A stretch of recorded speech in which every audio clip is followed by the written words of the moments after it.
Hey everyone, welcome back to my channel. I'm Teresa. This is Lost My Thread. Today I want to show you how I organize my sewing patterns digitally using Trello.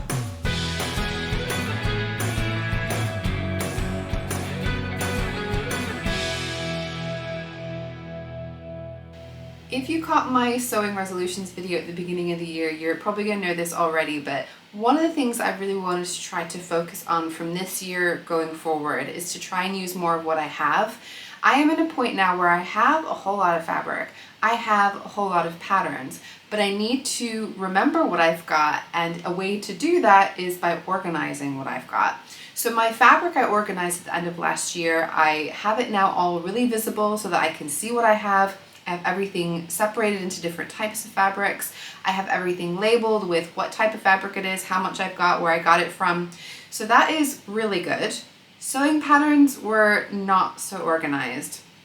I have a folder on my computer where I had all of my sewing patterns. It was separated out into different sewing pattern designers and then into the specific patterns for each designer. But I will say I was not great at keeping it up to date. Every so often there would be a pattern sale. I would buy a pattern that I've had my eye on for a while and forget to put it on the computer if I wasn't going to have access to the computer right away.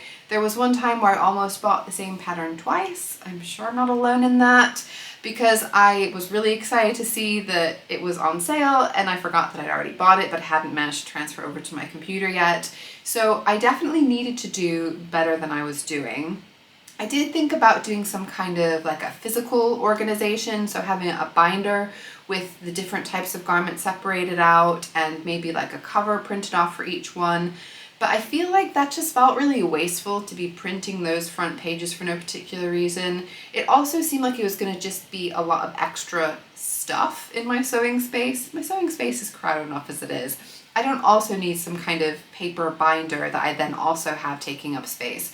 I felt like I liked the idea of doing it more digitally, and if I could have a system that's on the computer that I can then also access from my phone, then that means that I'm not going to be relying on access to my computer to either add new patterns that I bought, but also just browsing what I have and actually remembering what those patterns are.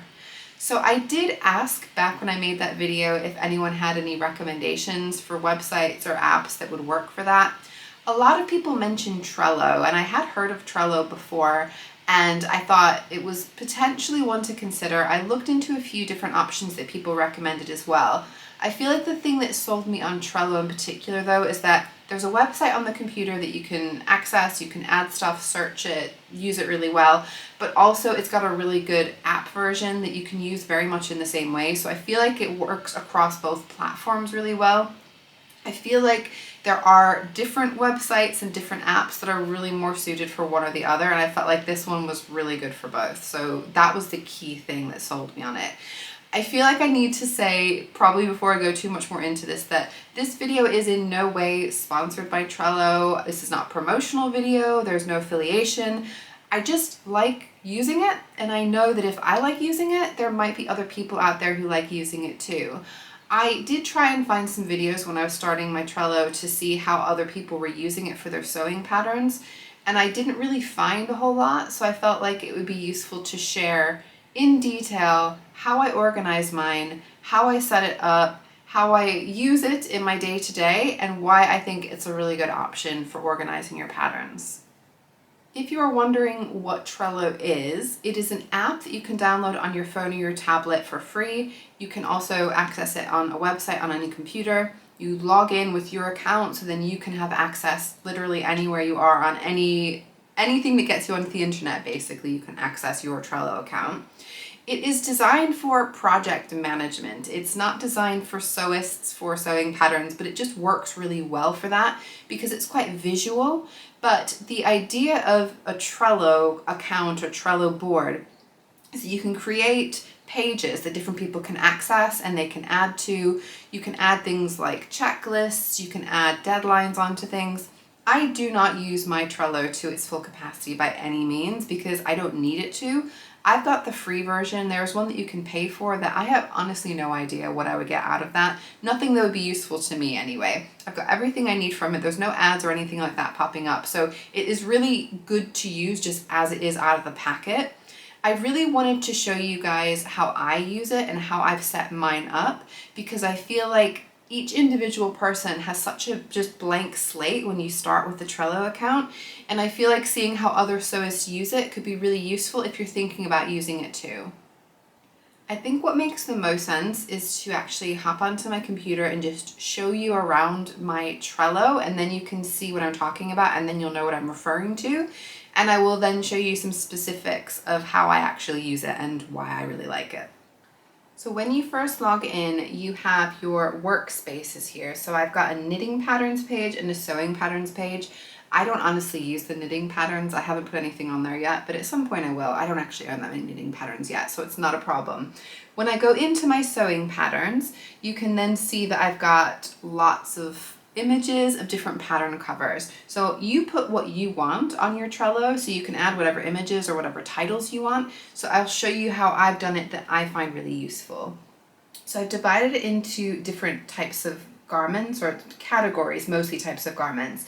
So I've got dresses here, I've got tops, I've got skirts, jumpsuits, pants, and shorts. Scroll along. I've got sweatshirts, outerwear, accessories, kids, and menswear. And if I wanted any more, that's where I would add them there.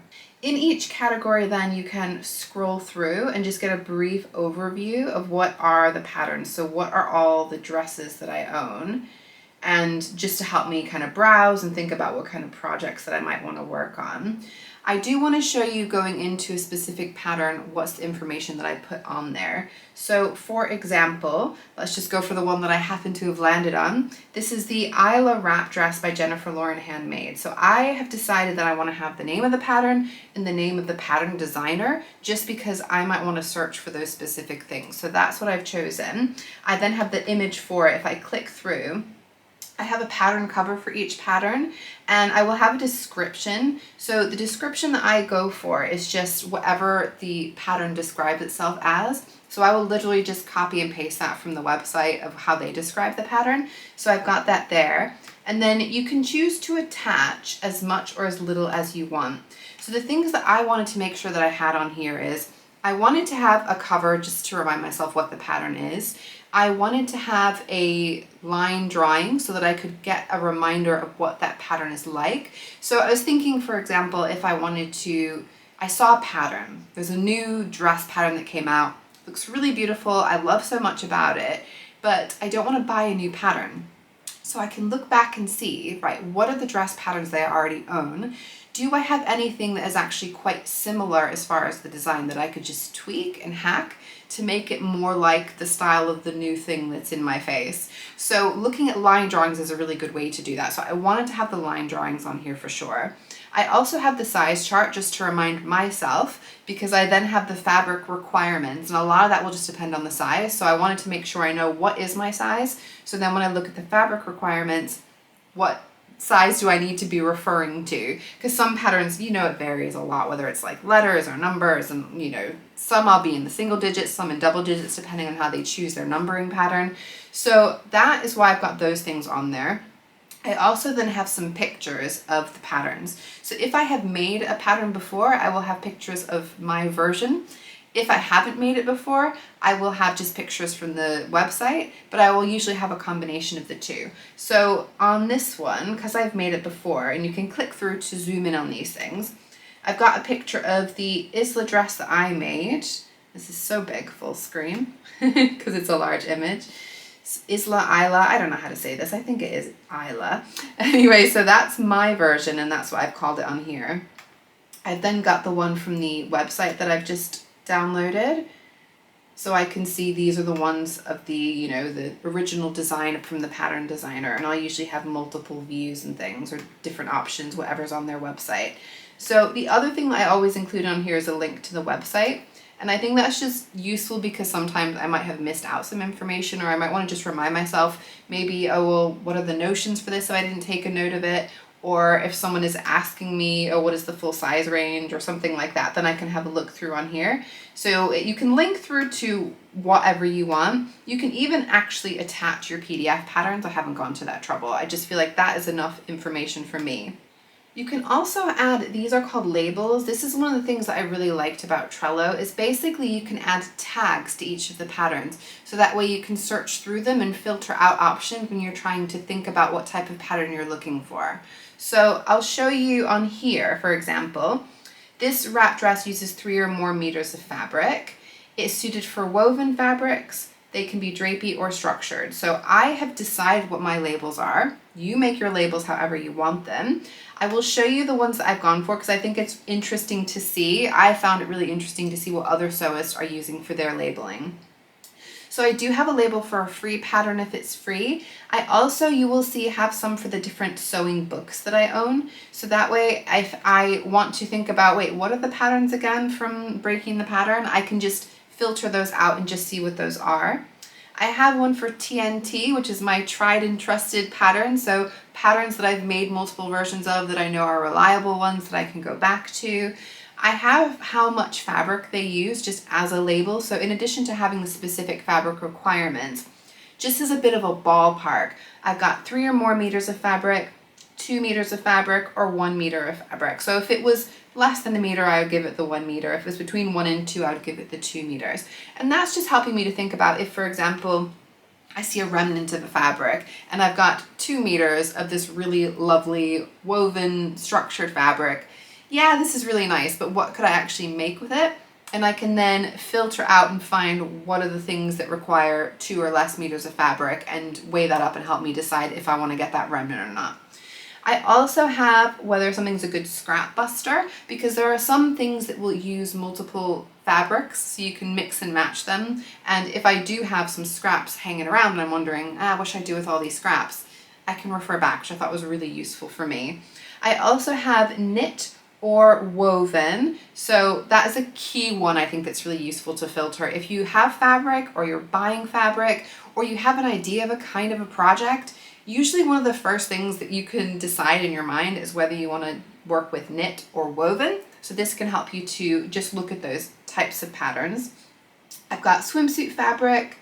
I've got, in addition to woven, I've got stretch woven because I feel like it deserves its own category.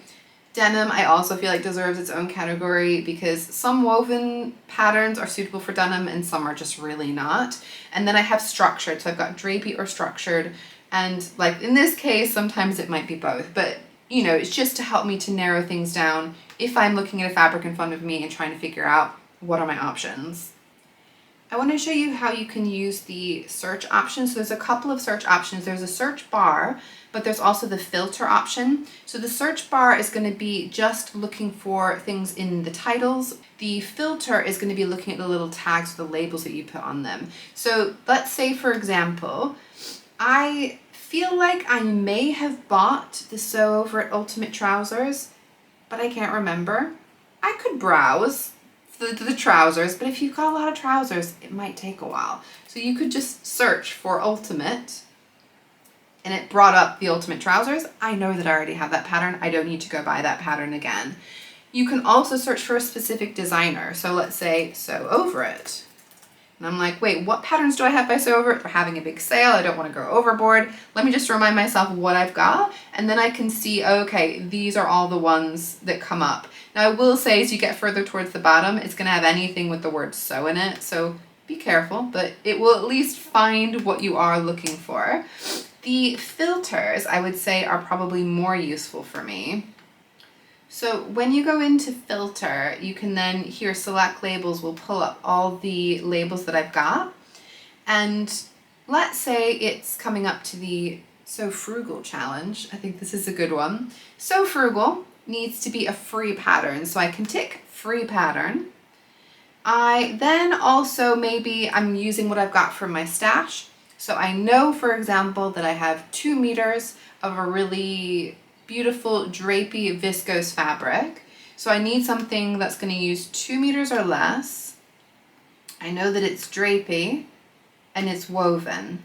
So I've selected these 4 labels. At the moment, this is actually going to be pulling anything that has any of those. So anything that's a free pattern, anything that's got 2 or less meters, or a drapey fabric. You can choose exact match, which means it's going to have all of those things. So it's going to narrow it down quite significantly. So then when I go over to my board here, it's just showing me things that fit that criteria. So there's a few dresses that I've got, a couple of dresses that would work for that. I've got a couple of tops that might work and a couple of skirts that might work. So it's just a way to think about if you've got something, a limited amount of something, or you're trying to dream up ideas of what to do with what you've got. I feel like it's just really helpful for me to be able to narrow it down rather than going out and buying new patterns, which I've done before, because I have this fabric and I just don't know what to do with it. I do feel like I want to mention, in case you've noticed, I have this lovely background. So you can change the background on here to whatever you want, including your own pictures, but they have a ton of really beautiful images that you can use as a background. So I feel like it's just very pleasing to look at and pleasing to use on the computer. And I want to show you how it looks on the phone, because I think it also looks good, but it's going to be just slightly different. All right, so I've got my phone. In the middle of my phone here, front and center, I have my Trello app. When I go into it, this is going to again show me my boards. It's already logged me in because I have it saved my login details. If I go into my sewing patterns, you will see it looks very much the same. So we've got the same kind of layout. We can go into each pattern. We've got all these pretty colored tags, which I do enjoy just from an aesthetic point of view. Let's go into, say, the Adrian Blouse by Friday Pattern Company. You can see the same kind of description that I've got on there. The labels, this one's a TNT, tried and test, because I've made multiple versions of this one. And then there's small versions of the image attachments. I can obviously go into these, so I've got like their actual model photos, or I've got versions of my own. So I've got a dress hack that I did, for example. But I've got all the exact same attachments that I can access. I can upload things through my phone. I can download things from my phone as well. So like I said, if you wanted to actually put your PDF pattern on there and download it yourself later, you totally can do that. I wouldn't say that's something I've done, but I will say that I have spent plenty of time myself here and there, you know, and I'm just trying to dream up what's the next project that I want to make, what kind of things would I like to do. And I think, for example, oh yeah, I really want to make some shorts. We've had this really hot weather.